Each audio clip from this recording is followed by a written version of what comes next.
as he now drives down an alleyway. This is going to put him on Miramar Street at Whitmer Street. He's slowing down a little bit too, if you notice, Mark. Maybe looking for a good hiding spot to dump the vehicle and just go running for it into the trees or something like that. But he's driving much slower than he was just a little bit earlier. And now decision to make here, coming northbound on Lucas Avenue. He had the opportunity, it's worth mentioning, to get on the freeway. He has now bypassed that a couple of times. He was on the freeway at one point and then turned around, headed back into East LA. Now we're on the west side of downtown LA, so in an entirely different neighborhood, an entirely different set of surface streets. He's navigating them fairly well, but he is slowing down, which again tells me maybe this neighborhood he might not be as familiar with, maybe making this up as he goes along or intentionally looking for a hiding spot. Nonetheless, regardless, he has a lot of pressure on him. He's got multiple helicopters. He's got at least 10 black and whites right behind him, and there are a number ahead of him trying to intersect this pursuit here. So you can just see from the resources here, his time is limited. His minutes, I believe, are numbered. And at these speeds, they can manage this pursuit pretty safely as long as he doesn't really amp things up. Which, of course, you know, once you say it, everything changes. If they agitate him just a little bit, we saw what happened just a couple weeks ago, and then things can get very dangerous very suddenly. But right now, he's kind of meandering through here, now going the wrong way up on the curb here at Temple and La Vida Terrace. A lot of random moves here. I don't think this guy knows where he wants to take this. Yeah, and he's going to pass by the Rampart Division here fairly shortly, Temple Street, in the Westlake area of Los Angeles, a very densely populated part of the city as well, worth noting. And if you live in this area, please keep your doors and windows closed. It's kind of my standard warning whenever we have a pursuit that goes through any sort of a residential area. And just to kind of keep your doors and windows closed and locked, because you never know if somebody's going to foot bail and come heading into your home. And it's a Temple and Furman. The video on the right is from earlier where he went through that intersection and nearly collided with a couple of cars. He managed to do without causing any harm to anyone, but it was fairly narrow escape. And the speed you see on the left, he's going some 70 miles an hour on Temple and Beaudry in the Westlake area of LA, seemingly. Which direction is he heading now? It looks like he's going south now, and that would have been, I believe, the 101 freeway he just went under there. So he's now back in the downtown vicinity, just north of the 101, on Temple, and again slowing down. A lot of random moves here, another random U-turn here, or maybe looking to make that was a northbound turn. That's going to put him onto Hope, but he's going away from downtown now. So he's northbound on Hope, getting onto the freeway. That's going to put him on the 101 freeway, and it looks like he's committed to the southbound side. So that's going to put him on the southbound side of the 101 freeway, which once again, this is where you can start to predict his next move, because this is going to take him back towards City Terrace eventually, back towards the East LA interchange. If he gets off, it would establish a real pattern for the suspect. If he stays on the freeway, he could take us in a totally different part of town. So we'll see what he does here, but something tells me he may be looking for an exit somewhere in this East LA area, because that just seems to be where he's most comfortable. And again, we know the shooting happened on 4th Avenue at some point earlier this afternoon. We understand there are 2 people in the front, at least 1 person in the back. We have not seen anybody in the back on this side of the vehicle. The passenger we saw was on the passenger side. So if anybody rolls down their window, we'll see if we can count more people inside this white Honda. Don't know if it belongs to them, if this is a stolen vehicle, if there are more crimes associated with these suspects. What we do know is that the original want was shooting suspects. These are shooting suspects that LAPD seems intent on bringing into custody this evening. They are still following with a large contingent of black and white units, Mark. Yeah, and the speed really ramped up once he got on the freeway. He started hitting the triple digits pretty soon after he got there, and still up above 90 miles an hour. You see how rapidly he's passing the other traffic. Does he have a plan? Is there somebody waiting for him somewhere? You know, I wouldn't ask that if we hadn't seen it so many times, especially lately, where he's got a plan about where and how he might be ditching the vehicle and trying to get away. maybe trying to put some distance between himself and the pursuing officers right now. I don't know how well he's going to be able to do with that. And worth noting, too, this is not some sports car he's in. This is a Honda minivan, a Honda Pilot, we believe. And you got to be careful on those quick lane switches at that speed, because it is not built for that. And there could very well be a real problem that could happen in an instant with all those people in the car as well, and all the other drivers on the on that 101 freeway. Is he now on the 10? Is that correct? He's on the eastbound side of the 10 freeway doing extreme speeds here, upwards of triple-digit speeds, eastbound 10, approaching Soto Street, which is where he got on the freeway earlier. It seems that he's bypassing the City Terrace area, but that's where we are right now. We're at the 10 freeway in City Terrace, continuing at a very high rate of speed. A little bit of traffic, but just enough that if he makes one wrong move, we could be looking at calamity. So let's hope that he can maintain control of that minivan at these dangerous speeds. That, as you mentioned, is not a sports car. It is much different. It is top heavy. It is difficult to maneuver. And now he's getting off the freeway without barely slowing down at Eastern Avenue here. So getting off the 10 freeway, it appears, at Eastern Avenue, again, still booking it as he makes his way eastbound. All right, let's see where he goes once he gets off the freeway. This is at Eastern, as you mentioned. There's a car in front of him. There's likely to be some traffic once he gets onto surface streets. There's going to be cross traffic. There's going to be the potential for red lights to be run, and the dangers inherent in that. But we will see. Oh, he just went off the road. Oh, he's losing control off the 710 freeway, off the 10 and the 710, losing control. Looks like he may be slammed into a light pole there at the intersection of Ramona Boulevard and Ramona Road. We'll see if anybody jumps out of that vehicle, but it does look like the vehicle is now disabled. It looks like the driver's side door is still closed, but there is somebody walking around. He may have gotten out of the vehicle. That's the driver, and a passenger now running up the embankment. There's a passenger running up the embankment, somebody else walking, staying right around that vehicle. It looks like he doesn't want to run, but one of those suspects is on the run up that embankment at the intersection of Ramona Boulevard and Ramona Road. He just passed the 710 freeway and at the end of Eastern Avenue slammed into that curb after losing control. He just took it way too fast, and it looks like this person is ready to give up. He's got the night sun on him, in his face.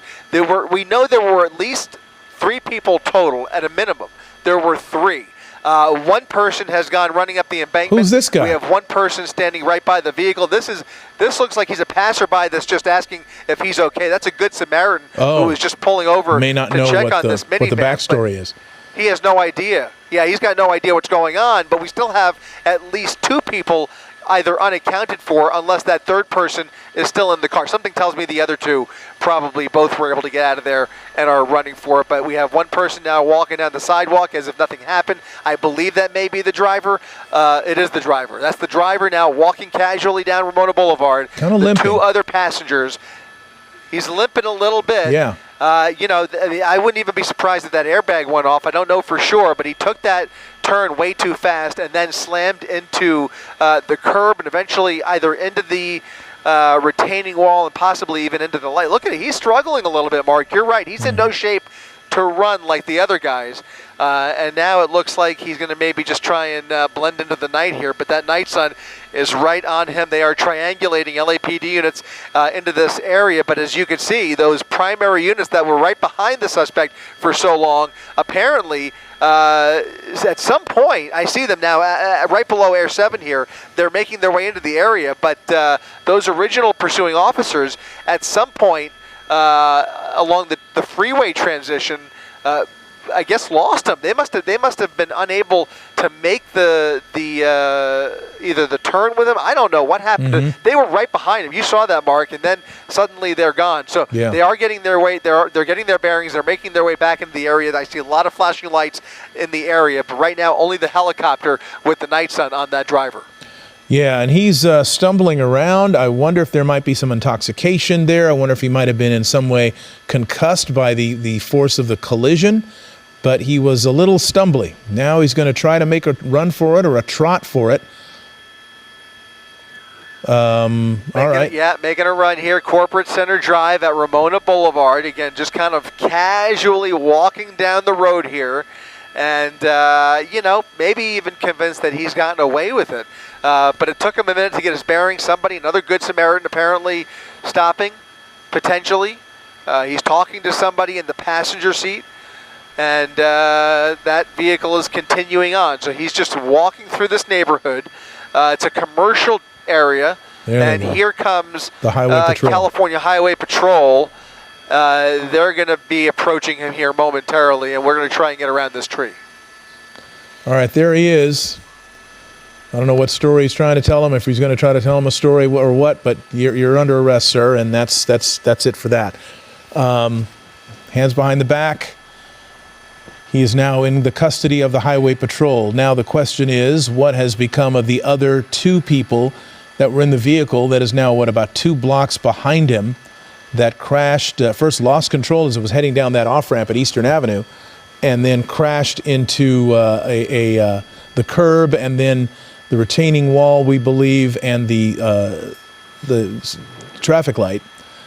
There it is. Yeah, that's where it ended right there. You can see the vehicle, but unfortunately, Mark, without any real presence here, you have CHP now pulling into the area off of the freeway. LAPD nowhere to be seen suddenly. Again, surprisingly, because they were right behind him for so long. There's a couple of units, but for the most part, there is not nearly enough police presence to establish a perimeter. We know that at least one, maybe 2 of those suspects walked up this embankment here onto private property. Luminarias. And are probably hiding out as we speak. But again, without any police presence, I would be willing to bet that they are going to be making their way home in all likelihood. Just not enough police presence to establish a perimeter. And in any case, it is typically, they're pointing their gun at somebody, or at least pointing the flashlight up there. Maybe they see signs of somebody in the bushes hiding out.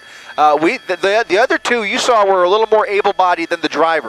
I had a suspicion that they would be making their way a little further away from the scene of the crime here, but if they're just hiding out up there and somebody has spotted them, that may allow them an opportunity to bring these other ones into custody. But I think in any case, Mark, it just is typically the case that the driver is the focus. Now, these were shooting suspects, so that complicates things. They want all of these guys in custody if at all possible, but just very difficult without anybody at the end of this pursuit termination. Right, unless if they're hiding, as you know, the LAPD helicopters, probably most of the law enforcement helicopters now, if not all, are equipped with forward-looking infrared, which we know can detect the body heat of someone against the background of the ground. And you can't hide. You might think you can at night, but you can't, especially at night, because the ground is cooler and the warmth of a human body stands out that much further, and there's literally no way they can hide unless they get against a background that is of similar temperature. And so maybe that is what is being helpful here as more units arrive on scene, and they're starting to point their flashlights up the hill, as we, of course, saw that one person, kind of a skinny person in what appeared to be light gray pants, light gray, perhaps long sleeve sweatshirt, if I remember correctly, and heading up the hill toward Luminarias. That's right, and they were looking right up the hill from where the pursuit ended. It looks like the airship is actually pointing the night sun a little bit further. I believe that's going to be to the north, and that will be where they're focusing their infrared if they are able to see any heat signatures in that brush. It does look like, though, with a big wide open parking lot back there and some other private property, it might very well be the case that they're going to try and hide out in the brush, in which case you're absolutely correct. At some point, they will be able to use those tools to find those suspects within the vegetation there. But and you can see they've actually done a pretty reasonable job. CHP has, by the way. This is all mostly CHP that has established a little bit of a perimeter. Again, still quite possible that these guys were able to depart this area. I don't think it's a sure thing at this point that they're in this box or in this perimeter, but we did see at least somebody catching the attention of that CHP officer off of Ramona. So they're going to be scouring this area again. if for no other reason that these are shooting suspects and there is a larger crime under investigation here. They're going to, again, just as LAPD was dedicating a lot of units, CHP appears to be willing to dedicate a lot of resources as well at the end of this pursuit. And now you get, look at this. There's the guy. Somebody walking right There out he of the is. bushes with his hands up in the air. That may be him. It certainly appears to be one of the passengers that is now walking through the parking lot. Appears to be obeying command with his hands up in the air, stepping towards those officers at gunpoint. And now on the ground, that is now going to be 2 of 3 in custody that we know for sure. We know there were 3 at least. And this will make a driver and a passenger now being detained. Yes, and this is on the property. Where they are is kind of a landmark in Monterey Park. I mentioned it a couple times, Luminarias Restaurant, the site of countless wedding receptions, quinceañeras, and other special events. As they continue to search through this, it's a good thing there wasn't an event happening at this place at this time, because it would be a much more different and perhaps more dangerous situation.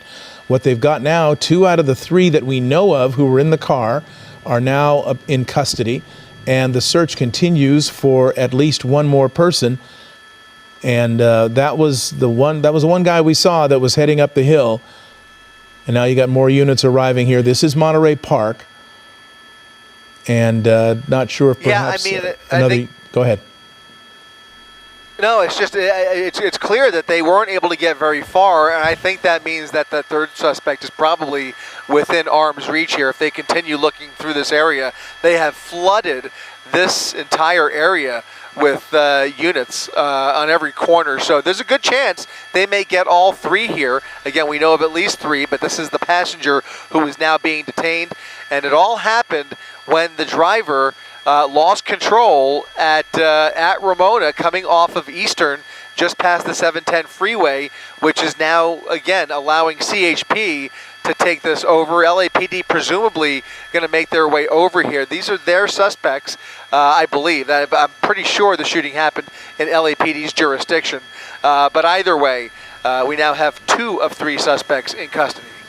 All right, well, that is good news. Now the question is whether they can get that third one and whether they can recover a weapon if one is in fact involved. These people